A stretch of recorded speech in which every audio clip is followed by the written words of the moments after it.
You ever clip a church, Lee? No, I went through a shoplifting phase, but not a church. I robbed a bar mitzvah once. It's one of the most embarrassing things I ever did. You know, I still think about it once a week at night. Did you take it from the bar mitzvah boy? No, I think I'm from the bar mitzvah guy from 2002. No, yeah. I thought it was like the bar or something. I was bartending, and they had a back room, and I was at a country club, and I used to be a banquet bartender, a union banquet bartender, and they had fucking suspended me for close to 9 to 10 months. They had suspended me because of tardiness and not showing up and not calling. As a bartender? As a bartender in New York City. Okay. And I'm robbing them blind. A bartender? Yes. Oh, yeah, of course. Everybody's robbing them blind.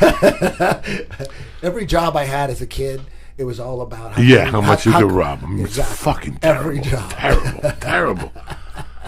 And for peanuts, like it was just garbage. Yeah, we just wanted $5. What are we talking about? Your bartending gig where they sent me to this fucking. So I'm out of work, guys, and I'm just stealing for a living. I'm just waking up in the morning, going for it. Whatever. I'm putting a suit on. I'm going in buildings. I'm a fucking creepy motherfucker. You know, somebody would get up to go to the bathroom, I'd rob their office. You know, whatever they had, the petty cash box. It was terrible. Fucking terrible. I think of all that shit. So I got a call one day, hey, you're back in the union. Are you available Saturday? I'm like, fuck yeah. They're like, this country club needs a bartender. First day there. I didn't even wait a week. First day fucking there's a bar mitzvah. And they're putting envelopes. I don't know what's in the envelopes. I'm just sitting there, and they keep coming back to me with bags of gifts with envelopes in them. And I'm just putting them back there. And finally I see a couple come in with a kid, a Jewish kid, and the guy takes money from his wallet, cash, and puts it in this envelope, licks it. And when the mother comes out, he gives it to the mother or the kid. I don't know who the fuck it was. So when they would stack up, they come to me and go, put those envelopes in the back. I just saw it, and I remember what color it was. I opened that envelope up. There was fucking a deuce in there or something, $300. I go, wait a second. I got 100 envelopes here. I hit the jackpot. I'm just going to walk out of here with the fucking envelopes. That's how crazy I was. But I took 20 of them. I ripped them open, and whoever had a check, I just threw it in the garbage. And whoever had cash. You didn't even let them keep the checks? Fuck no, they were ripped open. They're going to know that somebody ripped them open. Fuck it, at least there's a check. Fuck it. What are you going to do? There's got to be a victim there. And I fucking took the money. It was like $1,000. And at the end of the shift, I just left. And I threw away the ones I had ripped open. What a creepy fucking thing to do. That's how much of a creep I was. And I was a grown man. Eddie Bravo, it's amazing the fucking journey we've both seen ourselves do, you know. It really is. I still remember sitting with you in Houston's. Remember we used to go to Houston's all the fucking time. And we do that. The videos there. What was that called again? Wait, it was 10th Planet Kush. Yes, 10th Planet Kush. That's right. 10th Planet Kush. They're still on YouTube. You can still watch those things. Kush. We used to go to UFC predictions. UFC predictions. Yeah. 10th Planet Kush. We did about like 25 We would of meet them. before you get on the plane. Yeah. Like you would stop and meet me on the way to the plane. Yeah. Me, you, Dan Hardy did one. Yeah. Yeah. A couple of us did like some great fucking that Mexican food. I talked to those guys. Yeah. For years after they closed. I kept in touch with one of the cooks. How? On the phone. He would call me from time to time. That's how much we liked them and they liked me. Why did you have his number? Because he was family. I would call him up to see if he was working. We did most of them at Houston's bar. At Houston's. And generally you'd make like about 5 predictions and you would get, sometimes 3 right, sometimes 2 right. It didn't matter. You never killed it all except the one time we decided to do it at your house. And then I ended up videotaping all your cats. And I made like, all the cats were around and videotaping them. You're giving me each story on each cat and, their personalities and their background and all that shit. And for some reason, with all those cats, there was like something in the air, man. When you were ready to go, and I turned on the camera, and you went. And it was 10th Planet Kush, I think episode 20. It's the one with all the cats. That one, there was some electricity in the air, man. You were on fire. It was one take. We said go, and you nailed every fight you had right. And I remember driving home. I couldn't wait to edit it because I knew that it was something super special about it. I didn't know, obviously I didn't know you were going to nail every fight, but that one, just with all the cats, and I don't know, maybe it's true. Maybe, you know how they say that a cat's purr generates positive energy that you could pick up. You know what I mean? That's what, you know, crazy cat ladies say. I felt something. All those cats were all around, and they all, you could see their personalities. And then you picked up Fidel. You picked him up, and we start the previews or the predictions. He loved the camera. That motherfucker loved the camera. Dog. Oh man, that's one of the greatest episodes he loved ever. The camera. Fidel loved the fucking camera. If you had a camera on, Fidel would fucking get up and walk into the frame. Like, what's up, motherfuckers? I'm here. I'm SAG. What up? I'm saying. I'd love to see that actually. Like fast forward to the part where you give the predictions, because you were on fucking fire with it was so funny, and it was the only one. Most of them, when I was filming them, you would say like 2 or 3 things that were funny, and I'm videotaping, and you could hear me laugh. This one, I was laughing the whole way through. I couldn't stop laughing. You were just. It was like when you went up in Columbus that one time when you opened for Joe and he was filming that Monkeys in Space thing. When you went up, I'll never forget ever watching from the side stage. You were sweating and spitting, and everybody was dying. You were crushing, like it was just gold. It was like fire. It was like you just had magic that night. It was crazy, man. I'll never forget that night. All those years opening up for Joe were fucking magical. It was crazy. Magical. Like crazy. Me and Joe were always on the side, just on the floor. The education was mind-boggling. Joe doesn't know that I took his book. Like, John Jock gave you his black belt. Joe gave me his black belt. And I just tweaked a couple elements that now we both live by. We both do. Like, I used to tell him for years, Joe, we got to leave early on Sunday. Fuck that. I'm not getting up till 1, and I would fucking leave the night before, leave him stranded. I would fuck with his emotions and shit until he fucking listened. Dog, you got kids. You got to be back on the first flight. They don't want, what are you doing? Yeah. I'm going to fucking get up at 10 and eat breakfast, and the flight's delayed. My seminars are generally on Saturday, and right when I'm done with that afternoon seminar, I'm on my way to the airport. 5 o'clock. And I'm back at home Saturday night with my family. No. It's... I don't have time for vacation. It's really weird how that was my apprenticeship. That's the true story. That's when I write my book on comedy, it was 10 years. Opening for Joe. That was crazy. What a combo. I saw it from the beginning. And then like every now and then, they'd switch it up. Either Duncan would be the one who opened, and then you, and then Joe, or Ari, John Heffron even. But man, those were the days, man. Me, and what about when it was me and Ari and Duncan? Yeah. There was shows when it was me, Ari, Duncan, Red Band, you, Tate in the fucking audience. Yeah. And Joe. We go eat at fucking 2 a.m, and Joe would pick up it was fucking craziness. Yeah. It was just pure.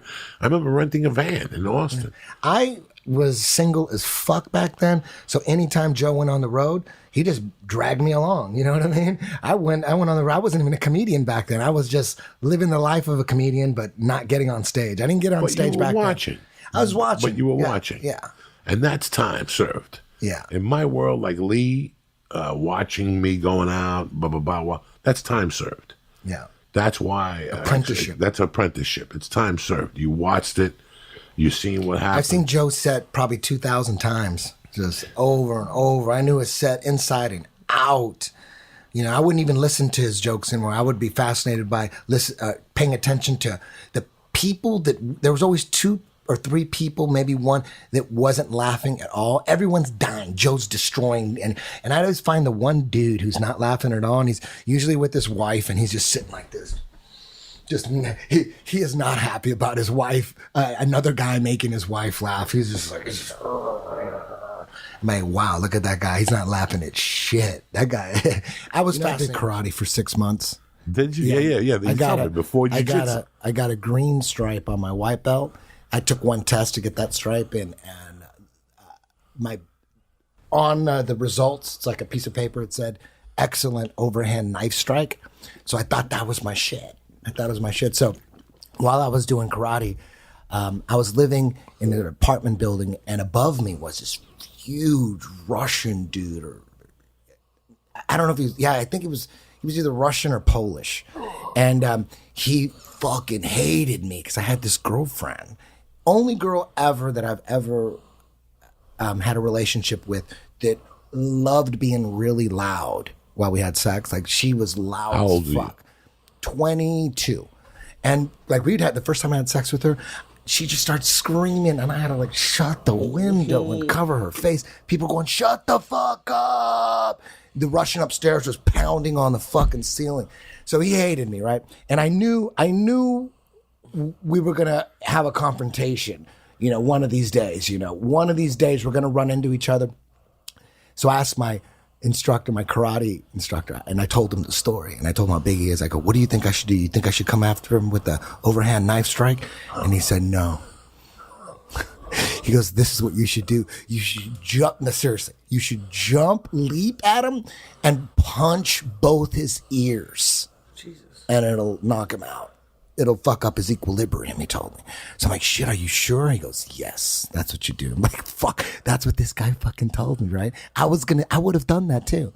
I would have done that. So me and my girlfriend I was cranking Alice in Chains, never forget this. And he started jumping up on the floor, pounding the ceiling. And old school lights, like for your room, have like a glass covering. I don't know what they call those, but it's a glass covering that you screw on when the light, shade almost. Yeah, it's like a shade. It was a big glass one, and you had to screw it off to change the light bulb, and then you screw it back on, and it has like a 70s feel. And he was pounding, and that thing was rocking and shaking, and I cranked it even fucking louder. I was pissed, and he started jumping, and the thing fell and broke, shattered. And my girlfriend was putting on her makeup, like off to the side. If it would have landed on her head, she could have been seriously injured. And it was loud, dude. And then all of a sudden he stopped jumping. And I fucking freaked out. I got all the glass and I put it in a dustpan, and I went upstairs, pounded on his door, and threw all the glass like against his door. And I was ready to throw that jumping double fist punch to the ears. I was ready, but he never came out. He was just silent. And there's all this glass just sitting at his doorstep. And then I went back downstairs, and I never seen the guy ever again. Never heard a peep from him. Dude, he would have killed me. He would have fucking humiliated me. I was going to come after him with that shit. Because that's what my instructor told me. But you don't know, once you knock on somebody's door, bro, they might just shoot. So thank God he was. Yeah. He would have fucked me up. This guy was like when I smoke dope in the morning.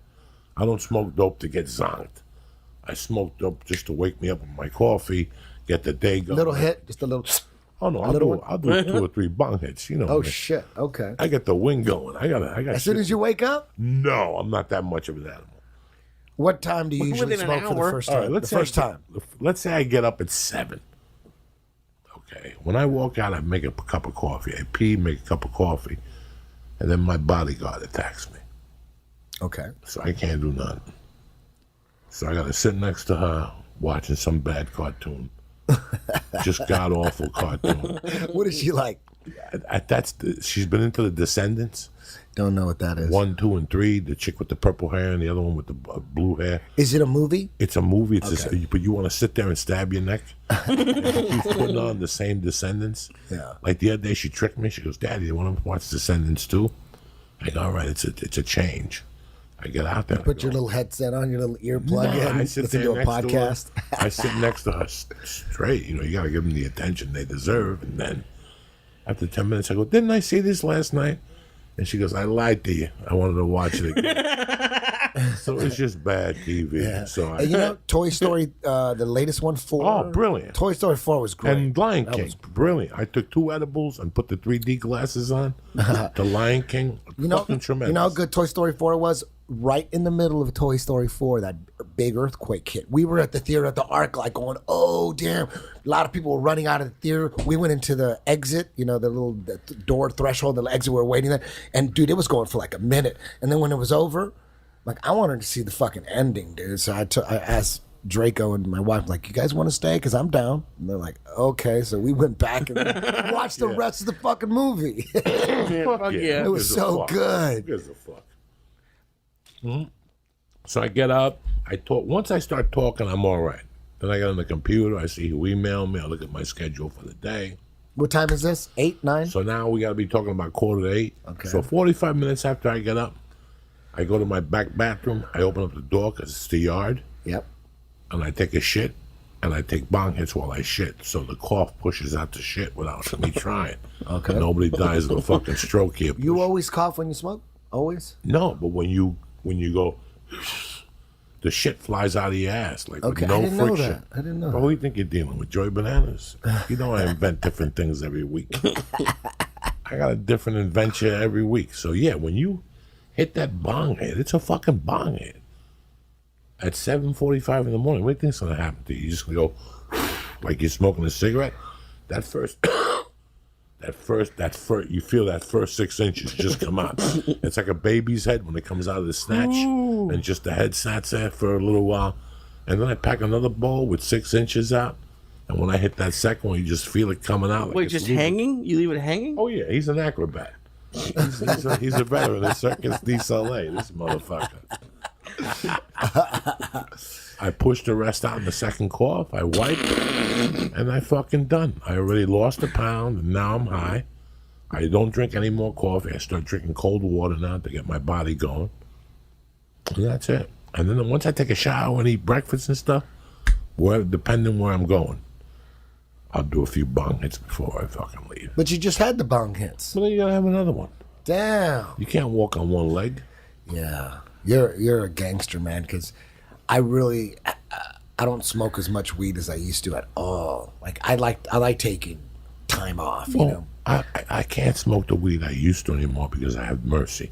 Yeah. I gotta pay more attention to places I go to. Yeah. You can't go in there smelling like fucking Johnny La Bamba, like you just walked out of a fucking head shop. You know, you gotta be a little fucking decent. So if I gotta go somewhere where I'm gonna be there for a while, I just pop 2 edibles. Yeah. I'll pop 2 fucking edibles. I can't do any edibles, man. I'm a big pussy. No. There's so much shit going on in my life, you know, that my main focus in life is peace. I just want peace and harmony. I don't want any bullshit in my life. So I avoid bullshit, man, like the plague. I don't want to deal with anything. I just want peace, quiet. I want to be with my family, teach jujitsu. I do comedy just purely for fun. I sprinkle that in my life as long as it doesn't affect anything. Boom, I put it in, and I'm good. I don't need anything You were else. raised by a stepdad. Your relationship with him wasn't that great from what you told me over the years. Did he pass or is he still alive? My stepdad? Yeah. I have no idea. No, I think he's still alive. He's still I would have heard if he would have died because he's my sister and my brother's real father, so I would have known if he would have died. He's still alive. It's crazy. Today I found out that my stepdad died. He was like my own official stepdad. It fucking killed me for a minute because let me tell you something. I hadn't talked to him in a few days. So this morning I got up at 5 and I wrote for 2 hours. And then at about 7:30 I started calling my friends on the East Coast. And I called him at 8 o'clock. He didn't answer. This motherfucker always answers. He always answers, even to tell you if he's sleeping. So I hung up and I said, I'll wait 10 minutes and he'll call back. He's one of those people. So he always calls you back. He didn't call back.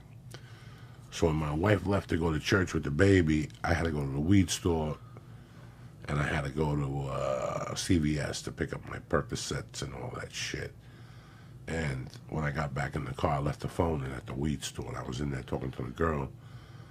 And I saw and you know who else I called after him? I called my best friend that's a funeral director. Because he's a freeholder. This is how, you know how you and I talk sometimes and you're like, Joey, I was just telling somebody about you and you called. Yeah, synchronicity. So it was the same thing. I called, and if you look at my phone, I called Carmine first. Then I called the gear, Ranieri. And I talked to him. He was sleeping. It was 11 o'clock. And I go, what the fuck are you doing to sleep? He goes, I got up early, ran some errands, and I'm taking a nap now till some baseball game or some shit. And I said, all right, man, just checking in with you. Love you. And I hung up the phone. And when I got out of the weed store, he called. And Pete Balzano called, and I knew it. I knew it already. Like, I didn't need a genius. I called Anthony first, and he told me, you heard Carmine died. Then I called Pete, and he told me Carmine died. They talked to him. They called him, and he said he was in the bathroom to give him 5 minutes. They didn't answer the door. So he had a heart attack on the way in. Now, I got to tell you, at first... How old was he? He was 78. He was done. He was done. You know, he was starting to lose his mind. He was going to bed at 6 o'clock and calling me at 1 in the fucking morning. You know, he would get up at 12 and start dialing. And he would wake me up at 3 like it was nobody. Cocarini, what are you doing? What are you watching? What's on TV? And I didn't want to hurt his feelings and tell him I was sleeping. So I would talk to him for a little while. And I'd hang up the phone and he'd call me back 10 minutes later to ask me my zip code. Then he would hang up and he'd call me again. So he was starting to lose it. But he would always tell me, you know, he'd always tell me on the phone I was his adopted son. And today when I got Frankie on the phone, Frankie goes, when he passed, I went over there, Coco, and I don't want to make you feel bad. I wanted his wallet, and he had a picture of me from the longest yard. This dude was my dog. You know, it's hard to, and I've never told these stories because I was always ashamed of this, but it's hard to, you know, Joe Rogan put me on the map. I did a few movies, but Joe put me on the map. Carmine and Life put me on the map. Because when I moved to Jersey, I was so insecure I wouldn't go out. So when I stuck up for his son, he liked that, and I started going to his house. Because there was weapons in my house and drugs and cash, I wasn't allowed to invite kids over my house when I was a kid. Like, you'd come to my house, you had to wait on the porch. Unless you were Spanish and you know about Santeria and stuff, then I would let you in. But if not, I had to explain it, and I'm not the mood to fucking explain it. You know what I'm saying? We're going on a fucking date. I got to break to you while there's a dead chicken in my living room. I'm not in the fucking mood. So, but when I went to his house the first time, like I went, ate dinner with them, and then the second time I went back, they're like, "You hungry? Yeah. Go in the refrigerator and make yourself a sandwich." Like, I had all access to that fucking house as a kid, you know? That's not where it goes. I'm a Spanish dude. You know what I'm saying? Like, I'm a Spanish dude. So he had already thrown a beating on a guy for his son, and I was there. And then he ended up throwing a beating on another guy because of me and his son. So now the word got out that I was with Carmine. So nobody would bother me, dog. And even all those years when I was causing a lot of problems, Carmine was furious at me. But they would call him first before they wanted to talk to me. So there's this one story that there was this drug dealer named Mundi, and his partner had a gas station. His name was George Yamico. And his brother had a gas station, Cuban dudes, and they would bring fruit up. But before they put the fruit in, they would put coke on the truck. And they had this very successful cocaine operation. So one day, George Yamico, I could never approach him directly. I robbed his gas station one time when I was a sophomore without a gun. He didn't know it was me and my buddy. So we never really fucked with George Yamico, but he was mutual friends with a friend of mine. And one day my friend said to me, Georgie said that if you want to fuck with him, you got to talk to this guy named Mundi. This Cuban dude named Mundi. So I started dealing with Mundi. And one day I ended up beating him for like an ounce. Well, Mundi went nuts. So George Yamico went and talked to my friend's dad, and my friend's dad said, listen, I can't help you. Talk to fucking Carmine. So I got a call from Carmine one day, and he goes, hey, man, listen, I don't know what you're in. I'm not accusing you of anything, but some drug dealers came talking to me today. You owe them some type of money. What do you want me to do here? I'm like, what do you mean, what do you want me to do here? He goes, do you want to pay them? And I go, not really. And he goes, what do you want me to do? I go up there and just talk to him. You know, just tell him that. And he went up there and talked to him. The people never came looking for me. But he always took care of me all those years, from way before my mother died till, you know, we did the documentary. So it just, I could sit here and cry and be a fucking phony fuck. I already cried. I got out of the way. I can't go to the funeral, but I love the guy. It's so crazy, the gift I got growing up, that my parents were taken away, but God taught me the gift of friendship. Like, It's a weird gift to describe to people. It's a very, very weird gift to describe. This is like one big novella. Yep. It's Super entertaining. I suggest. No, I got enough going on in my world. Don't It's suggest dick. And you're paying them. They're taking your money. Oh, no They're, shit. They're No taking your shit. money. If that doesn't bother you, it No bothers me. shit. But how can I stop them from taking my money? You got a powerful podcast, man. You could just talk about it. Listen, I don't want to get suicided. I'm okay. Yeah. Talk about what? Look at this things thing. you learn. Thank Things you Look learn. at this fucking thing. This is what I was leading to. Look at this thing that we all just watched in front of our eyes. We saw a guy go into jail. They tried to suicide him a week. Jeffrey Epstein. They put him in another prison thing. Then they moved him. I watched the 60 Minutes. I read the thing. And it's just fucking horse shit. Yeah. Like, I've been in jail. Do you understand me that I've been in jail? I've been in county. I've been in fucking state. I was a member. When you get arrested for kidnapping is automatically a federal offense. Yeah. So they put you in federal holding. I've been in every pen through the fucking system. The only way you hang yourself is when somebody kills you.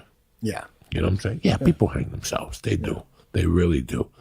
But in today's society, with the technology you got, now think about you're this. going to tell me there wasn't one guard with a screen. Joey Diaz has a screen here. I don't have no money. Cameras didn't work when that happened. Yeah. Think about it. And think about the media. They're leaving it alone. Okay, so Right? cameras didn't work, but there's still rounds. Yeah. There's still rounds. Well, he got pulled out of suicide watch that night. Why? It's 72 fucking out. You know, it's stuff that a guy like me really knows. And I go, really? Really? You're going to tell me some guy fucking iced himself? I've seen shit at the county jail system that would make... Bro, I remember when I was in county waiting against... When I had already been sentenced, I was in the county jail that a guard would tell me every day, Diaz, whatever you need. And I thought he was tricking me, so I didn't fuck with him. But I did send him to the supermarket for me. I would send him to the supermarket, me and this other guy from New York, Adams, you know, but I wouldn't get alcohol or nothing like that. He would tell me right up, for $25 a week, I'll bring you whatever you want. I think all that is... I get potato chips, frozen pizzas, you know, like I could watch movies at night till 11 and have a snack, you know. But I know that there was people in there snorting coke at the county jail level in Summit County, Colorado. This is God's country. There was a guard there that everybody knew. For small 25 a week, you get free food every night. You get snacks every night. Fuck. And you stay up watching TV all night. They put you in a cell with a TV all night. I signed up for the program.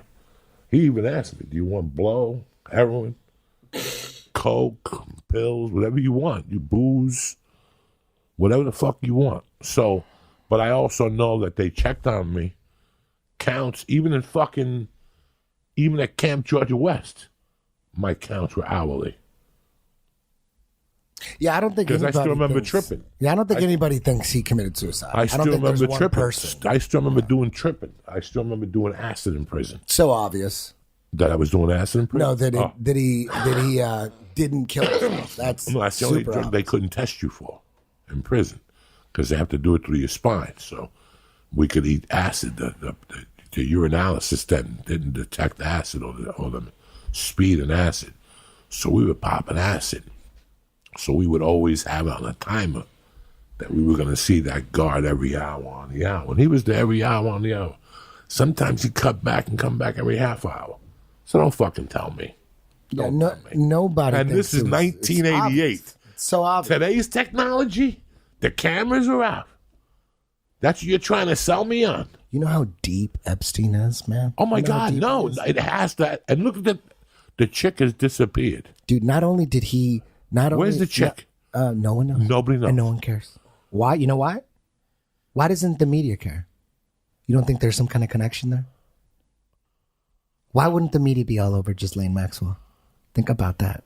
Why wouldn't the media call for her to get arrested? You think why hasn't she been brought in for questioning? Her father's Robert Maxwell. Jeff Epstein took over for him. You look into that motherfucker, Robert Maxwell. That guy was huge in his job was he worked for all the intelligence agencies. The main one he worked in for Israeli intelligence. They ended up killing him allegedly.